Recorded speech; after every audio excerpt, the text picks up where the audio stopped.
بسم اللہ الرحمن الرحیم۔ ناظرین، واقع کربلا ایک ایسی دکھ بھری داستان ہے جو کئی صدیوں سے اہل اسلام کی آنکھیں نم کیے ہوئے ہے۔ تاریخ واقع کربلا بیان کرتے ہوئے زار و قطار رو پڑتی ہے۔ امام علی مقام امام حسین ابن علی علیہ السلام میدان کربلا میں 72 جانثار اللہ رب العزت کے حضور پیش کیے اور اسلام کی سربلندی کی خاطر دشمنان اسلام کے سامنے ڈٹ گئے اور یزید ابن معاویہ لعین کے ہاتھوں پر بیعت کرنے سے انکار کر دیا۔ ناظرین، میدان کربلا میں یزید ابن معاویہ کی فوج نے رسول اللہ صلی اللہ علیہ وسلم کے خاندان پر ظلم کے پہاڑ توڑے اور رسول اللہ صلی اللہ علیہ وسلم کی آل کو شہید کیا۔ خالق کائنات نے بروز قیامت ان لائنوں کے لیے جہنم میں اذیت ناک ٹھکانہ تیار کر رکھا ہے، مگر یہ کیسے ممکن ہے کہ وہ اس دنیا کے اندر بھی ان لائنوں کو نشان عبرت نہ بناتا۔ ناظرین، کربلا کے شہیدوں کا بدلہ کس نے اور کیسے لیا؟ قاتلان حسین ابن علی کو کس نے چن چن کر مارا اور ان کا عبرتناک انجام کیا ہوا؟ یہی ہماری آج کی ویڈیو کا موضوع ہوگا۔ ناظرین، خلیفہ عبد الملک بن مروان کے زمانہ خلافت میں کوفہ پر مختار بن عبید ثقفی کو تسلط حاصل ہوا۔ اس نے کہا کہ میں قاتلان امام حسین علیہ السلام میں سے ایک کو بھی دنیا میں چلتے پھرتے نہیں رہنے دوں گا۔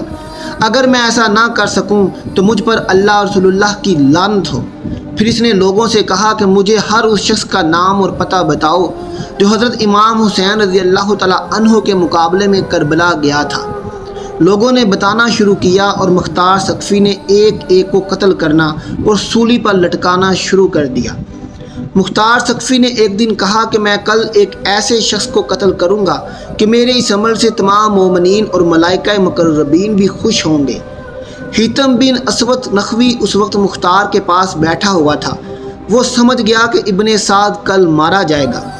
گھر پر آ کر اس نے اپنے بیٹے کو رات میں ابن سعد کے پاس بھیج کر اطلاع کر دی کہ تم اپنی حفاظت کا انتظام کرو، مختار ثقفی کل تمہیں قتل کرنا چاہتا ہے۔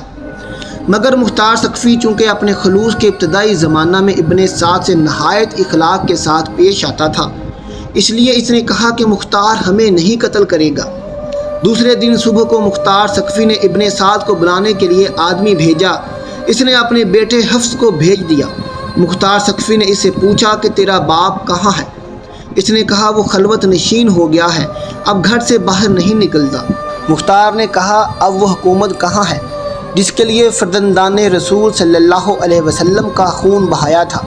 اب کیوں اس سے دستبردار ہو کر بیٹھا ہوا ہے؟ حضرت امام حسین کی شہادت کے دن وہ کیوں خانہ نشین نہیں ہوا تھا؟ مختار ثقفی نے اپنے کوتوال کو بھیجا کہ ابن سعد کا سر کاٹ کر لے آئے۔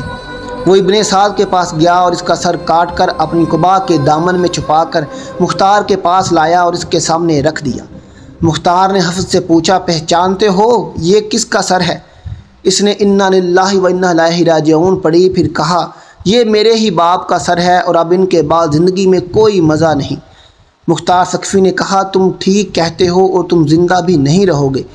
پھر اس نے اسے بھی قتل کروا دیا اور کہا کہ باپ کا سر امام علی مقام امام حسین علیہ السلام کا بدلہ ہے اور بیٹے کا سر امام علی اکبر رضی اللہ تعالیٰ عنہ کا بدلہ ہے، اگرچہ وہ دونوں ان کے برابر نہیں ہو سکتے۔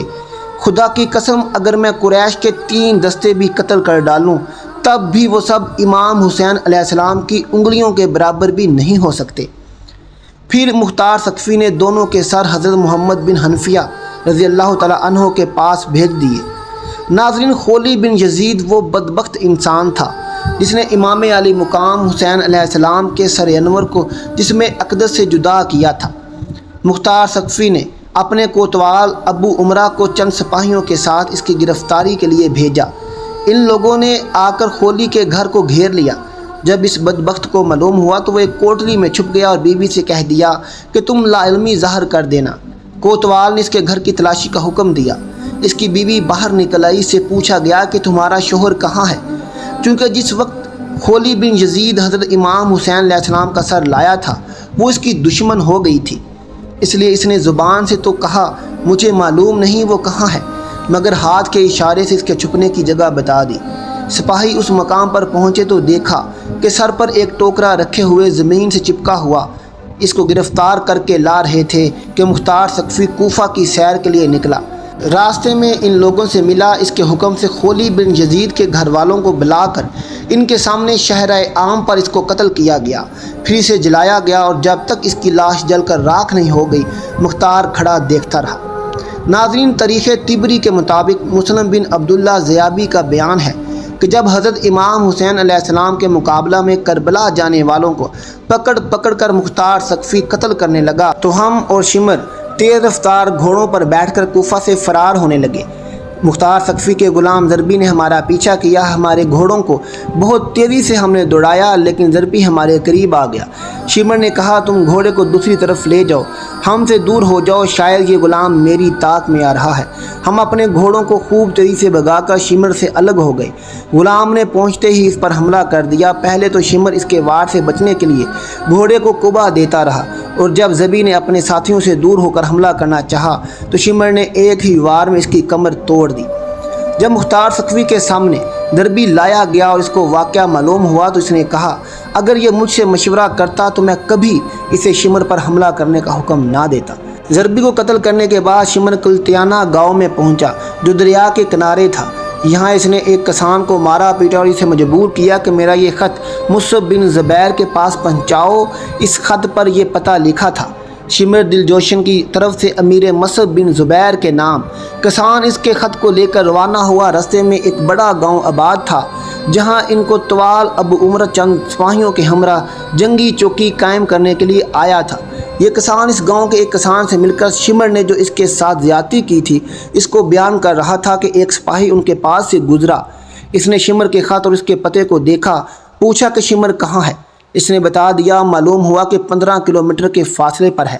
اب عمرہ فوراً اپنے سپاہیوں کو لیے ہوئے شمر کی طرف چل پڑا۔ مسلم بن عبداللہ کا بیان ہے کہ رات میں شمر کے ہمراہ تھا۔ میں نے اس سے کہا بہتر ہے کہ ہم لوگ اس جگہ سے روانہ ہو جائیں اس لیے کہ ہمیں یہاں در معلوم ہوتا ہے۔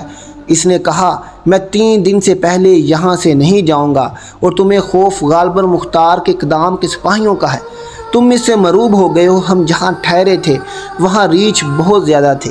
ابھی زیادہ رات نہیں گزری تھی اور مجھے برابر نیند نہیں آئی تھی کہ گھوڑوں کی ٹاپوں کی آواز آئی۔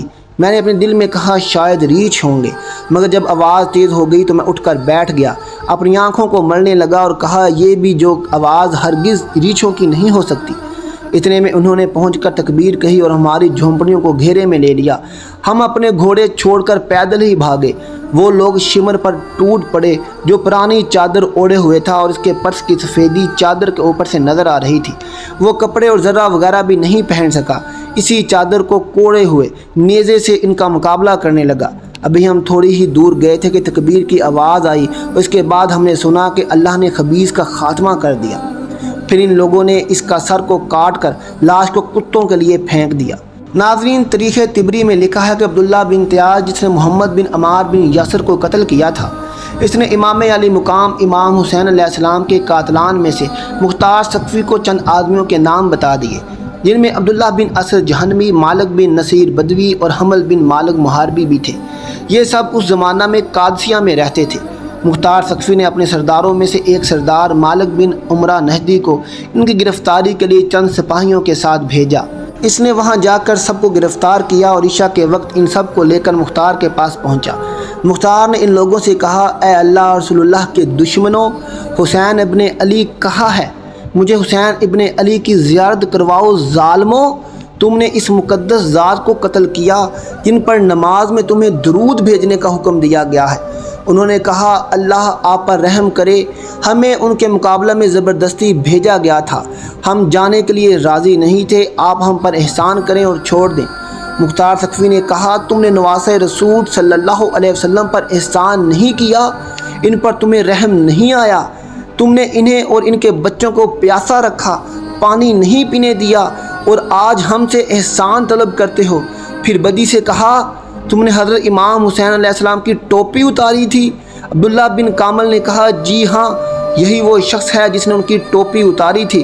مختار ثقفی نے حکم دیا اس کے دونوں ہاتھ پاؤں کاٹ کر اس کو چھوڑ دیا جائے تاکہ یہ تڑپ تڑپ کر یہی مر جائے۔